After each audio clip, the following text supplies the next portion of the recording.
Hi, welcome to a very special edition of Joe Blogs. And the reason that this is a special edition is that I'm not going to talk about Brexit. When I got up this morning, I was intending to put together a full episode talking about Rishi Sunak's new negotiated deal with the European Union, talking about the Northern Ireland border that's in the Irish Sea, what's happening with the red lane and the green lane, and all the checks on the goods that are going to Northern Ireland versus the European Union. But then I just had a moment of clarity and thought, no, stop talking about Brexit because it's so boring. In the UK, people have been talking about Brexit since 2015, when the Queen first announced that there was going to be a referendum. And at that time, it was the new thing to talk about. Everybody wanted to talk about Brexit. It was like having a new girlfriend. It was so exciting. The first 6 months, everybody wanted to debate what might happen. Would we vote in favour of staying? Would we leave? If we left, how would it work? Would we be able to negotiate an Australia-type agreement? Would we be able to become the new Norway in Europe and have our own trade deals? Oh, it was so exciting. The hours that everybody spent in the pub debating all of these things were marvellous.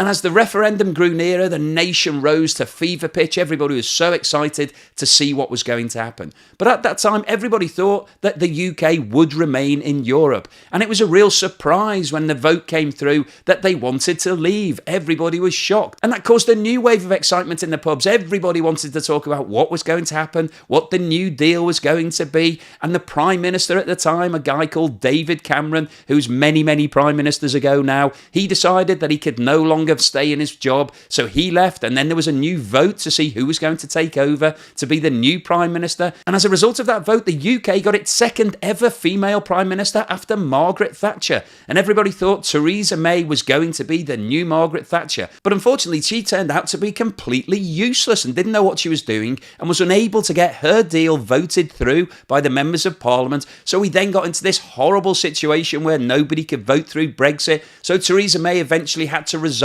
And then a new Prime Minister came along called Boris Johnson, and he'd actually been supporting the Leave vote. So everybody thought he knows what he's doing. He'll see us through these choppy waters. But then we had another period of prolonged disasters and no deals, and nobody really knew what was going on. And ultimately, Boris Johnson had to resign as well. And then he was replaced by the UK's third lady Prime Minister, an individual called Liz Truss. And everybody was hoping that Liz Truss was going to be the new Margaret Thatcher and put the UK back on track. But unfortunately, she turned out to be worse than Theresa May. And after 44 days, she resigned her position. And then we had another vote for another Prime Minister, and Rishi Sunak came in on his white charger and saved the day and has got a new Brexit deal agreed. But the reason that I can't talk to you about the new Brexit deal is that it's just so boring. I just can't bring myself to go through the details because nobody really cares anymore. Everybody's given up on Brexit. We've all moved on. Brexit happened in 2016. That was when the vote occurred. If you cast your mind back to 2016 and think what was happening, it was the time when Barack Obama was president of the USA, the Rio Olympics were happening in Brazil.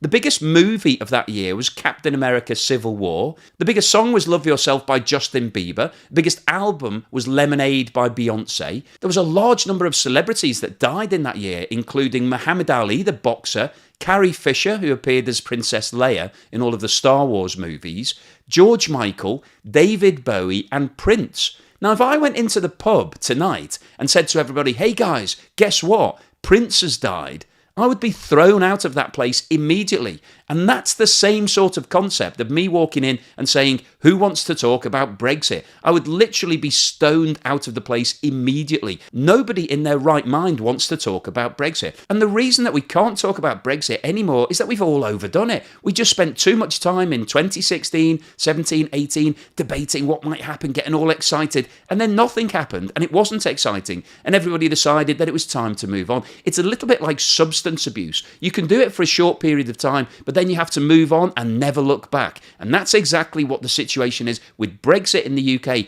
Nobody wants to talk about Rishi Sunak's New Deal. Nobody's interested in what's happening with the Northern Ireland Protocol and the red and the green lane. Nobody cares. Everybody's moved on. And the term Brexit has now become a catch-all for blaming absolutely anything on. So if you're talking about rising prices and inflation, that'll be down to Brexit. If you're talking about the fact that the price of holidays have gone up, that'll be down to Brexit. If you're talking about labour shortages, that'll be down to Brexit. If you're talking about your football team team not playing well, that's definitely down to Brexit. You're talking about COVID, that's also down to Brexit. If you're talking about your wife leaving you and nobody loving you, that is definitely down to Brexit. So Brexit is the blame for everything, so therefore nobody wants to talk about what Brexit actually is and what's happening with it. And to a certain extent, it is a shame that everybody's overdone the Brexit thing and that nobody wants to talk about it, because Brexit is a great word. And actually, I think that's why it became such a popular topic, because somebody who smashed together Britain and exit into Brexit was an absolute genius, because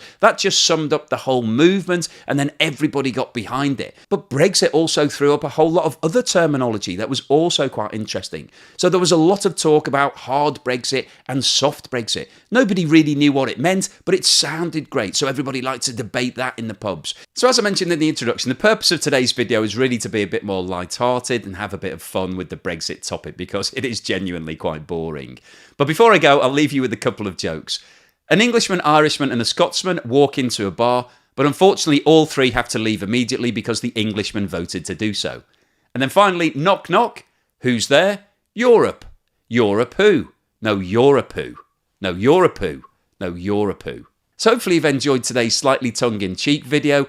If you have liked what I've said, then please let me know in the comments. I'd be interested to know whether you'd be interested in seeing more videos like this, or whether you want to go back to hardcore analysis and data and graphs and all of that usual stuff that I post. And thank you very much for watching this video all the way through to the end.